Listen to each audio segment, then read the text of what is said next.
Hello guys, ayan na, luto na ang ating ulam for today's video. Ayan po, wow, may init pa. Gama.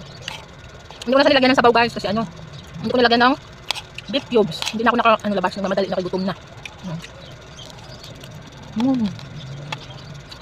Gawin nyo din ito guys, masarap. 30 na gulay. Tapos meron akong ano, corn beef, dalawang 260 grams. Malasa.